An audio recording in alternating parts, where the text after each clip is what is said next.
Okay, so I'm gonna get us started by reading the mission statement. CCAP works together to put children first. The committee focuses on open and honest communication, improving effectiveness and accountability, identifying systemic issues, and advocating for appropriate resources. In collaboration with Frederick County Public Schools leadership of special education, parents, FCPS staff, and community members, the committee strives to facilitate positive changes in the delivery of special education services and the success and achievement of students with disabilities.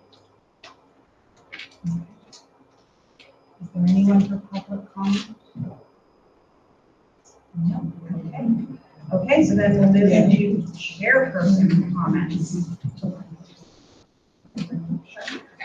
So as a follow-up, Dr. Dyson, I did extend an invitation through her secretary for next month and May. Her calendar was already full. She had 3 graduations to attend on the May date, not able to come on the April date. I am going to extend an invitation for her to come to the resource fair though, so we'll see. Hopefully she'll be able to stop in at some point during that time frame. A couple other things, we're just following up, some of it's from the chat. So one note, if you're not utilizing Google Chat or if you need help getting into it, let us know separately, because there is a lot of conversation that goes on that is good information sometimes. It'd be good to get in there. So just reach out to me separately and we can help you get in and access it and look at it. We try to put everything else in email, but there are some chatter that happens within the chat that would just be good for you to have access to. But we're going to try to recap it as well. Couple things just to follow up on. Thanks Jen and others for speaking at the county budget meeting for us. I'll let you update on how that went in the community members section. Jamie Shoplin, thank you so much for taking lead on the Board of Ed candidate survey. I appreciate that. That is wonderful. And I know that we have a new business. We'll let you kind of go through some of that. And then for this coming board meeting on, I think, David just talked about it too, but the board meeting on Wednesday is in regards to the special education update with info on cameras in the classrooms. I think we'll also get an update on some of that during new business and maybe even more. So it's really all we have, just kind of recapping some of the things from the chat and some of the things there. So that moves us into the approval of the notes from February 26th. Everyone have a chance to look at it? Corrected, added.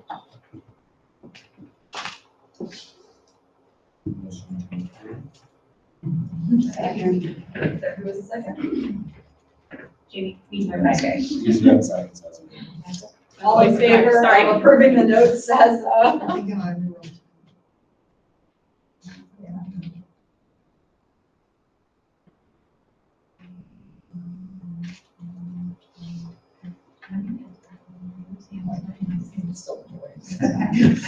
Patty, there were 13 in favor of approving.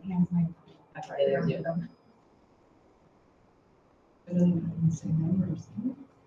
Anyone, anyone say no, do not approve it? Thank you.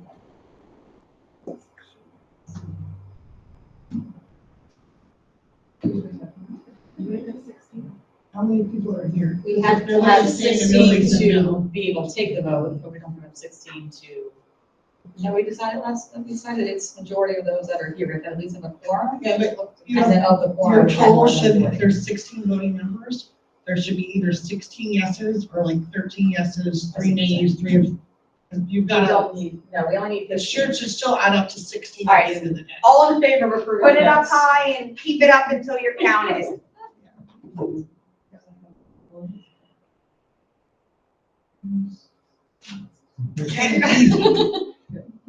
All right, 17. awesome. The quorum is 15. This corner. Okay, so next is the budget report. All right. So diligently working to navigate and get money allocated and spent. At this time, just to review kind of where we are with what's been budgeted and what's been expended of our $2,500 for state. We have approximately $375 allocated for Chuck Flayhart, who was one of the folks that comes to the resource fair that we pay. He's the guy that walks around and does stuff with the kids, which actually was a decrease what we didn't pay in the past. So we have a little extra money to move around now. And then we spend approximately $550 for the custodial wages for the folks that are there to support us while we're there. And then under printing items, we have expended $85 for posters, and we're going to spend approximately $130 for rack cards. That will be done to go out to all the schools. For the resource fair, we've spent approximately $160 for really cool sensory sticker giveaways to be given out at the resource fair and other events that we attend. We're anticipating 220.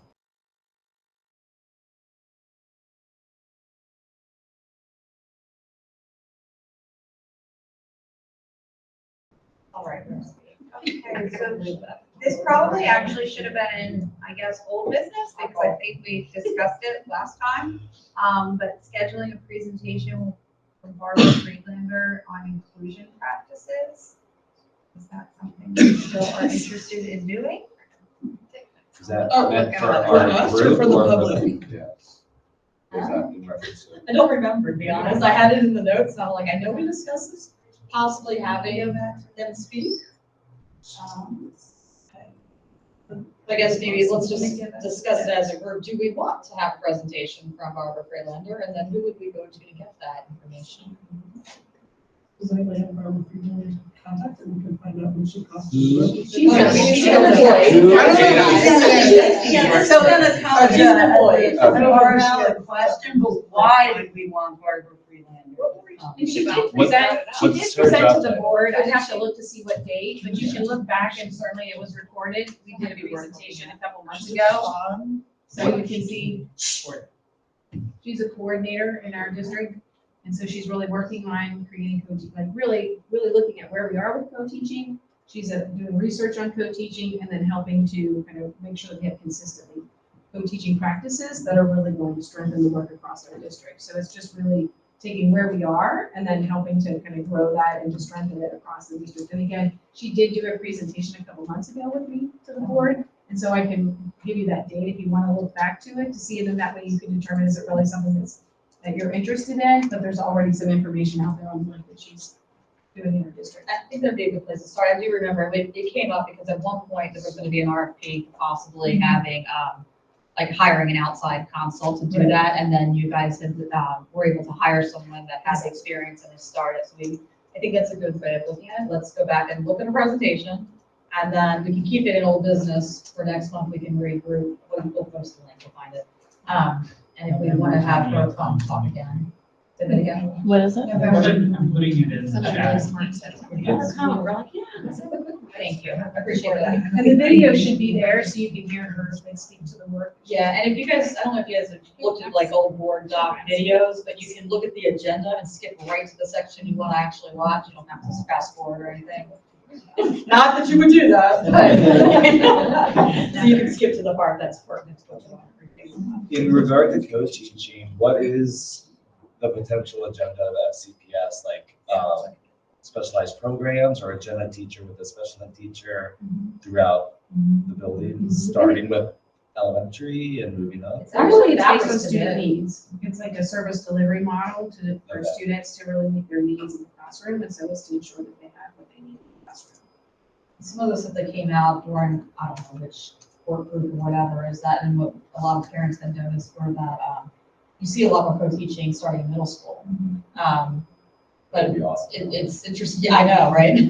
But yeah, obviously there's costs, there's lots of things around it, but there are some benefits and risks to it. I mean, so having someone in that was other consultant or this new employee to kind of help with that, because it does take a special group to do it and different things. There's definitely, challenges and stuff.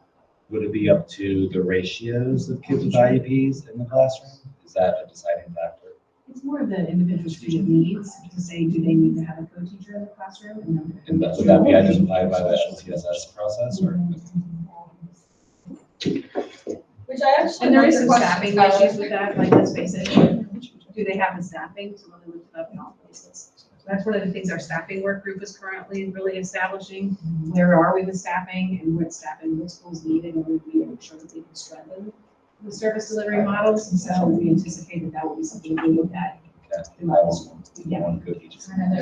Well, I mean, and also, it does raise a good point that he's even bringing it up, because she's spoken to November, and, I mean, I'm not putting you on the spot, it's not a Tyler issue, but I would imagine that a lot of our special ed teachers didn't even know she exists yet, so it's nice for us to bring it back up, let's promote it, because that's gonna help you guys get budget when more of us and everyone else knows about it, so. Yeah, absolutely.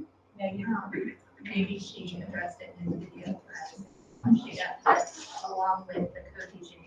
Is she looking at like master scheduling and things like that as well? Because that is a key component of any type of coaching. Yeah, actually, Mr. Keller and Ms. Buckley have been working with administrators over the last couple of months and looking at scheduling practices and putting in some suggestions for when considering student needs, especially design instruction needs of the student, and making sure that the scheduling practices match, making sure that the students have what they need. So, yeah, we've been doing work on that currently.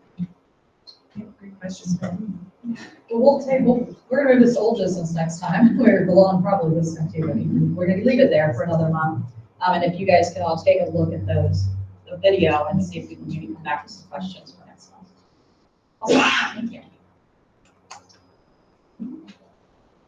Next steps for CCAP on the topic of school refusal behavior versus absenteeism policy. So Laura, I know you posted some things on this. Did you want to just kind of give an overview of what you presented in the chat? A 5-minute overview so we can. It's right Okay. One slide says it all. So it's a cover page, and what I did was cover what had happened, to the best of my recollection, in our February meeting, because it really did take off in conversation.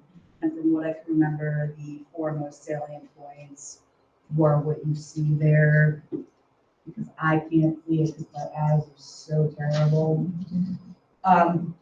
But mental health and attendance is in the peer review of student services. More clarity is requested as to how the Office of Special Education can support parents of special education children suffering from school refusal.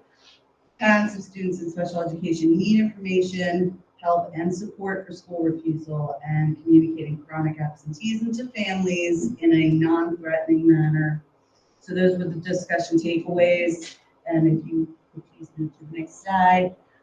Because there was so much discussion going on in the last meeting, and a lot of the people that had those discussions are not with us this evening, there were concerns raised as to how special education and their partners in crime, student services, work together to collaborate in such situations. So I had ended up just looking through my additional thoughts that I wrote on paper, and I had brought up these 3 points for further discussion, but I am more interested in hearing how you guys collaborate, and how you specifically, and when I say you guys, Katie, Troy, and Miss Jennifer, how you guys do coordinate, collaborate with Dana and student services where it specifies special education. Because I know he is over mental health and the attendances. But there's things that you do to support special education students who are suffering from school refusal. I do have a meeting with Mr. Falls and his team, but it's going to be April 3rd. So I unfortunately do not have that information to share as of today. But I still want to keep this discussion going, because when Troy and I spoke, you've had a personal experience with school refusal students that you have worked with. And I really liked your story, and I was wondering if you could share it when you had a student come to the parking lot, just so the student could see the school, touch the school, because the student can walk in the school. And I think we're experiencing a lot of the same situations now. I know that my daughter personally is having that. So, let's talk. I'm done. I would say we are one department, so we meet regularly. We as directors, like, meet regularly every other week, and then we as the supervisory team meet on the opposite weeks. So all of the supervisors for student services as well as special education. But I think the real work of what you're talking about doesn't happen in those meetings, it's kind of with individual cases. And so it's connecting with who are the resources and how can we make sure that we're supporting those students appropriately. So it happens more individualized rather than, I mean, we talk about big picture things in our collaboration meetings, but really when it comes down to an individual student, it's usually a meeting where we just really specifically talk about the student. Yeah, I would say for IEP teams, you know, the two key players at those tables when it is about absenteeism is the school counselor and the PPW. You know, they're the ones that will reach out to others, whether that be social workers or what PPW did they have. And our PPWs went this summer as well as some of our social workers, even some of our therapists, they're the ones that got trained by Dr. Dalton. And so that's the new layer of support, is that in addition to our truancy reduction council, they also have an opportunity to put in a request to consult with Dr. Dalton. So if he has other ideas about cases that have high levels of absenteeism, like what can we do beyond what a typical IEP team may not be thinking about. When you just mentioned training, what is that training? So this summer, a part of one of our opportunities is we entered into a contract with Dr. Dalton. And so he did a full day training. He has more stuff coming up this summer. Is that correct? That's right. And so he offered training to them. I've shared the present. I don't know if I shared it or if I just shared it with. So I can share it with you all. But yeah, he gave us the presentation, and so the majority of, like I said, it was PBWs. It was offered to a lot of people. Coordinators were able to go. So that was just another way to look at, like, is this, like, to Laura's point, like, this is not just refusal to come to school. Like, there's other things that we need to be digging deeper. And so that was really the point of his presentation and thinking beyond that. So whatever the story is that you shared with Laura, so I've had to do that with students as well. I've actually taught lessons in the parking lot. But really what is more helpful is that's a type of exposure therapy, which I'm not a therapist and not trained in that, but any of the therapists have that type of training? Or is there an opportunity for that? Because the numbers of students with this issue within special education, it is overwhelming to me, the impact and how many students, it's like they're almost like crippled by the fact of having to enter a school building. And when you see that panic, it's just still heartbreaking. But for 2 students, exposure therapy there's been progress. They're now in school at least half of the day, which is progress. So yeah, I mean, compared to when you're starting 2 minutes a day. Yeah. And not at all. I believe Lynn Davis was telling me, she's our supervisor of mental health services. I know that she's trained in exposure therapy, and I want to say that maybe 1 or 2 more people, but those are conversations that we've also had. And this year, because we have itinerant therapists, and that's like, Dana and I teeter on, I support some of the behavior mental health, he supports some of the behavior mental health, and so I meet regularly with Lynn Davis, so we can also talk about tackling services and supports for our students with IEP. So that's some conversations that we've had as well about how can itinerants get more involved in school refusal as well. So that was gonna be one of my questions in terms from like a CPAC perspective, because I think a lot of us understand it, or at least are getting to know what this is. How can we help? Like, I know that itinerant therapists in general are newer, so I think we had therapists in like pyramid programs, but now we have itinerant therapists. We have more than we used to, I don't know the numbers. Is there, from like a recommendation CPAC perspective, do we need more? Do we want more? We're not the decision makers there, but where can we support and help this in terms of attendant therapist is obviously an option. Training on whoever it is things I've heard is like, the secretary, the absence secretary sends out, a generic email. So from a parent, they already know their kid's not going to school. We get it. Like, we wish they were there too. But sometimes the communication that comes to families is really harsh and seems, threatening, type things like that. So I'm just wondering, where can we help from a CCAC standpoint? I don't have the answer to that. That's our priority though. I mean, any feedback that you have, we're always willing to share with the team, so if you just want to gather the general feedback that you have, and then thoughts and considerations, we can certainly share that with the team. Because I think it helps us to reflect on what are our practices and how can we strengthen those for the future.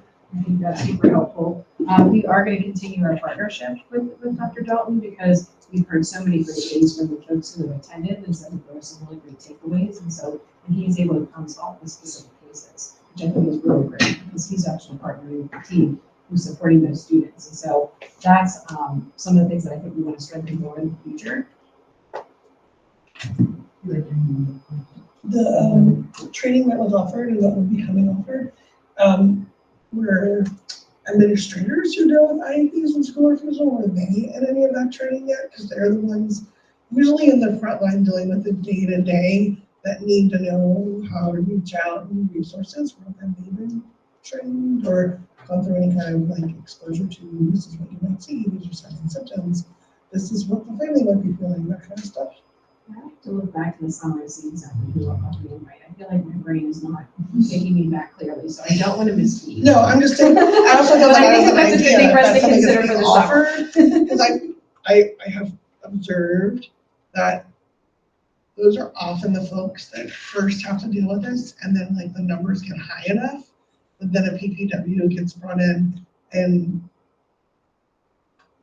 personally, I've observed trying to educate about school avoidance and school refusal to the administrators as to what's going on, and that like just getting here to the school could have literally been the biggest battle I've had in my entire day, and that other parents are facing. And then how is that then, what kind of, we throw out some big words, multi-tiered system of supports are being done at the school to reinforce positively showing up, whether you show up and participate, or you show up for positive class because you've overstimulated yourself, what kind of things are being implemented in the before your PPW is involved, and is the school initiating it, or are parents having to educate about MTSS to their schools?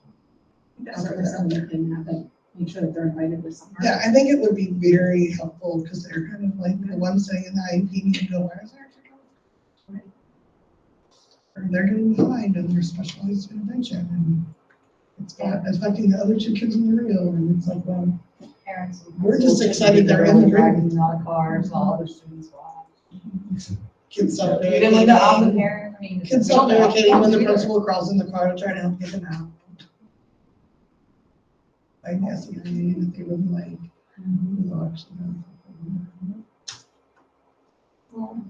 It's very complicated. I had actually, as I had on my slide, the additional thoughts were also not just for administrators, but the reason why I'm also bringing this up here is because parents need to know what they can do. And I was given a special ed connection. It's an MSDE service. They had recommended that within FAPE, related services are defined to include parent counseling and training. IEP teams need to engage parents as partners in getting students to school. Documented absent intervention plan for students with disabilities could be. But the top one was a lot of parents that I've spoken with, myself included, trying to understand what can parents do, because we're not deadbeat parents. We're trying to get our kids to school. And when you have a 5'6", 11-year-old girl, I can't throw her over my shoulder and put her in the car. So what can parents and students or families and students and schools do to work together as a team? School mental health responsibility. What? That was recommended as a resolution. That's just part of an IEP process. You can get parent training in your Yeah, I was just wondering if anybody talked about that, the MSD in school. She was saying the special ed. The special ed action. Special here, so. Okay. I didn't know I come with receipts. I didn't know if it was, I have a special ed connection, or if it was the. That- The special ed connection. I wasn't sure what it was. I wasn't sure what the combo. Sorry. It's okay. Because the response was also another read. That was given to me that MSDE used. And the thing that I found most interesting was in faith, related services are defined to include parent counseling. Do we have percent of chronic absenteeism? How much percent is special students? We can easily find out. What the definition of chronically I was just gonna, did you find that How out? many days? Yeah, chronic absenteeism is defined by once a student is enrolled in the school for 10 days, if they are absent 10% of those days. So it depends on, like, today, if it's like day 120, so if the student has been absent 12 or more, then they're considered chronically absent. So it kind Even of if like they 10% have of an the amount of excuse days. of, Even if is they've that, been you have sick. to go through an excuse? Yes. Yeah, even with an excuse. Including home hospital. Yes. Oh, no, home hospitals are, for home hospital teaching, they're counted present. I mean, I agree, but it does skew your numbers a bit. Yeah. Okay, just saying. How do you account for it when the school, I don't know, a big school, but somebody, the school says, the boy has to come home, you have to come to me, huh? Is that an absenteeism? Because if the student's not in class and present, then you're considered absent. Whose fault? Now, if the school's sending him home, like, and if it's for disciplinary reasons, it should be coded as a suspension. That also is always up for debate when you're saying that. That is- that could have been Post, yeah. Yeah, I've had, like, they're in the health room and they're sick, My school. they're coded as excused absence because they're going home sick. An excuse absence. Yeah. Oh, I'm sorry, he's not coming, I'm gonna make him work. Correct. Okay, I mean, we could discuss this all day, so. So what I'm recommending is, we'll keep it on old business, we'll follow, do some policy. I know, Laura, you have another meeting with student services, so it'd be nice to have, share that. We will continue gathering feedback and sharing it with the directors. And, yeah, I mean, I'd love to hear, I think you're gonna, Troy, you're gonna share that Dr. Dalton training, that I'm actually really curious about what it's like, so that's, nice. It just slides. Yeah, so I mean, we wouldn't have seen it, but, and I don't know anything about him necessarily. It might be worth having him as a speaker at some point, like relevant partners to success in CCAC. I don't know, it might not be the right subject, but worth putting out there. And then we can, maybe after next month, we can determine if there needs any like further speaking or recommendations or something like that from CCAC's perspective. I'm just trying to bring us back around on like the purpose of what CCAC really does. Because I know we all want to solve every problem, but what can we do? Yes. So we will leave it on old business, get some updates, and continue providing feedback. I also would just like to add something, please. Can CCAC have a representative to go to Dr. Dalton's future presentation or something? I can check and see. I would appreciate that. I like his work. All right. Okay. Comments from any community members at this time? Just that I went to the budget meeting, which was only, I didn't realize it was only comments. It's all just public comment for the budget. Dr. Dyson spoke first.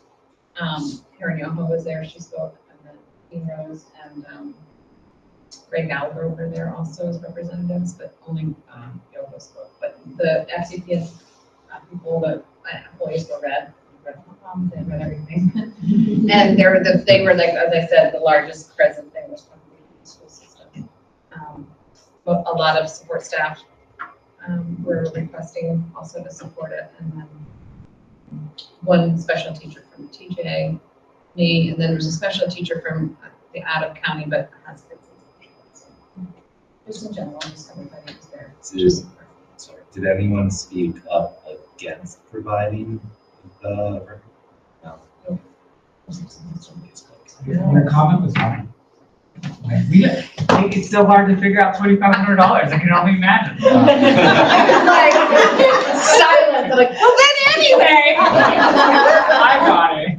Right. I wish I would have been there. I was like 35th this week. And they're like, really? I'm just trying to get home. I wanted to add on to yours, I meant to say it during, our thing, is the survey is still, available, there's a link. So we'll put the survey link in the notes, but there is still a link to comment to the county.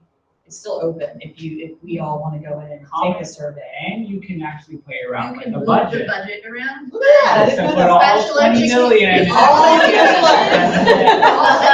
Like, budget, like, build your own. Yeah, Thing. but they only give you 20 Roblox. million. There you go, we can put all three of us. We don't have any puddles already. I just wanted to know, thank you, Jen, for speaking there, and then the link will be in the notes for that. Any other community members? So, FCPS staff members. I want to speak about inclusion curriculum.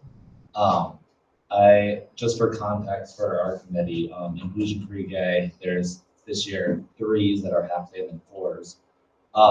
That this is the first year that they are full day. And they've had a lot of concerns, the teachers in inclusion pre-K, which I'm sure you guys are aware.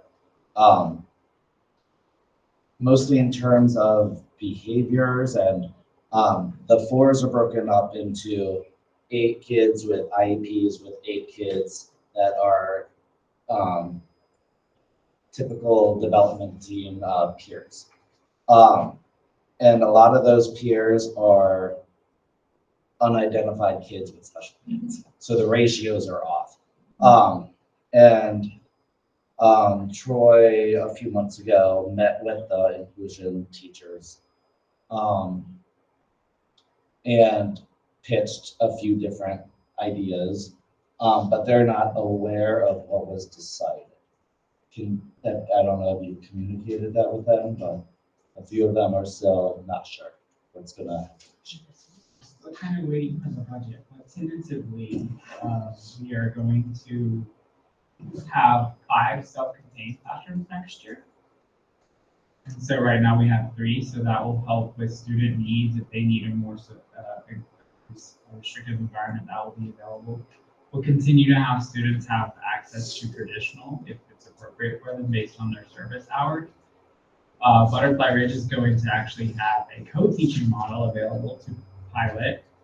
And they've actually hired that teacher for next year. And then our range will be 5 to 7. We hope with all the expansions of the classrooms, we won't have to go that large, but we still. 5 to 7 kids with IEPs. 5 to 7 peer levels. Oh, okay.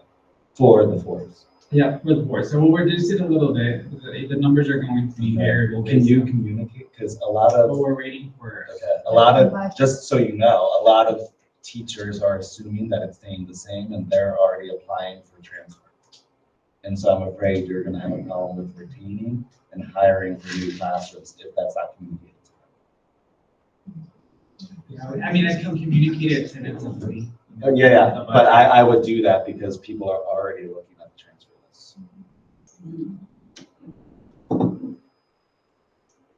And then 3-year-olds, we are going to change it up. It's going to be 2 days a week for brand new 3-year-olds. And then the older 3-year-olds are going to go for. And so that will allow all those teachers to have all the practice to ease and parents. Okay, I just want to bring that to your attention. I'm afraid you're gonna lose some teachers because I think they'd be okay with that model. They don't know that. Let's just keep the ones we want to keep, and let the others transfer. I'm just gonna say. The Don't need bad attitudes either. The inclusion We teachers don't need are bad saints attitudes. because they've had a rough year. I know. It's good feedback, thank you. Anyone else from staff? Excellent. That brings us to our student member. Yes. I don't know. I don't have too much, nothing I haven't already said. The biggest things for me was seeing that poster finally done in person. Communications and budget did a lot of great work on that. I worked on the design a little bit, albeit very briefly. I know Meg did a lot of the legwork there. Other people on communications did a lot of the legwork.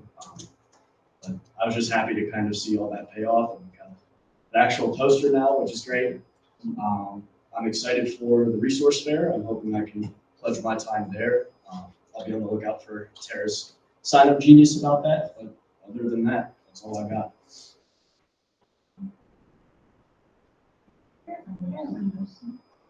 Oh, you know I do. Everybody get comfortable, maybe. I We're gonna go can forget that. In all seriousness, if you do think you're gonna go past 4 minutes, do you wanna make a recommendation? Just give me 2 minutes extra, if anybody would give me 2 minutes extra. We have others that, is anyone else planning on speaking? Just wanna- Yeah, that too. We might need to. That's why I was thinking. Yeah, Yeah, let's- let's do that. Can someone Okay, make a we're doing recommendation? action item 2. Motion to add 10 to our. Second. All in favor Not use all 10. of adding 10 minutes?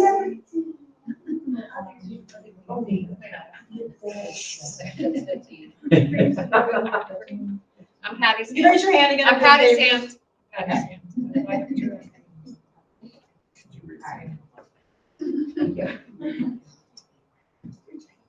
That's quick. Okay, go ahead. Even this not to talk about World Down Syndrome Day and School Social Work Week, I just wanted to bring that to the attention of a Special Education Citizens Advisory Committee.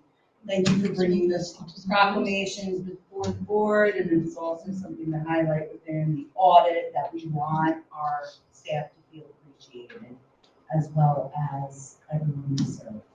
And finally, I did attend Tony Hernandez Plumero.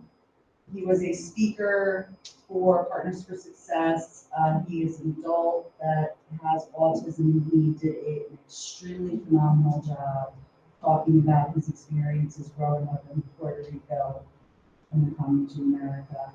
And something that he said really resonated with me as far as all of us that are involved in being an advocate. Awareness, acceptance, and commitment are all the foundation and groundwork that we need.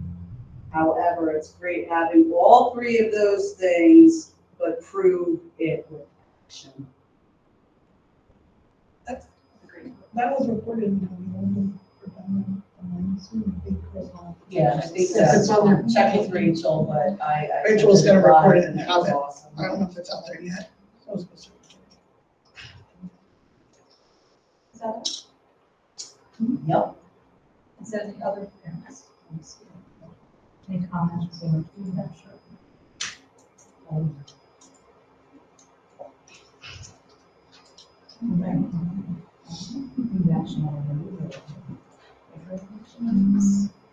Just sign up on Sign Up Genius. Once that goes out, that's one of the action items.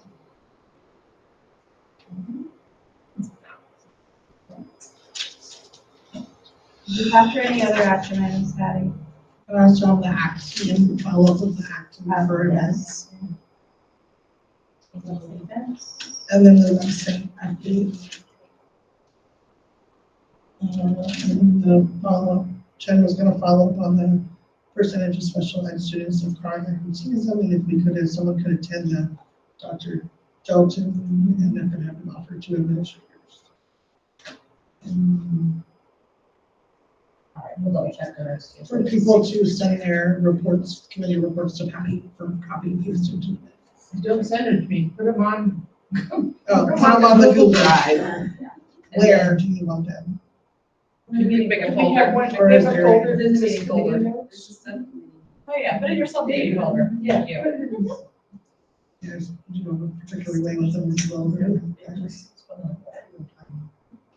just the dates to remember. So I just That one's added in the these back. in. Yeah, these are all just, I just put them in here at the bottom for reference, so you have it going forward. Dates to remember at the And bottom. the TBD for the retreat is the 26th. Thanks, I'll do that.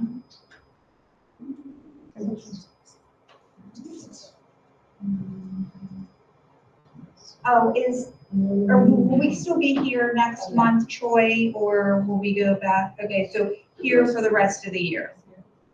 Maybe we can be back. Maybe we can probably be back in the boardroom. Oh, okay. So they work here. Okay, so April here.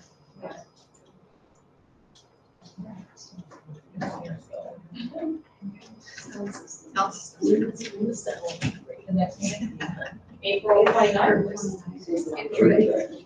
Yeah. Actually, 26, and then we have a Committee meeting the 29th.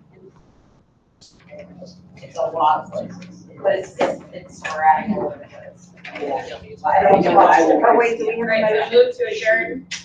Yeah, that might be bad. We only needed one more minute.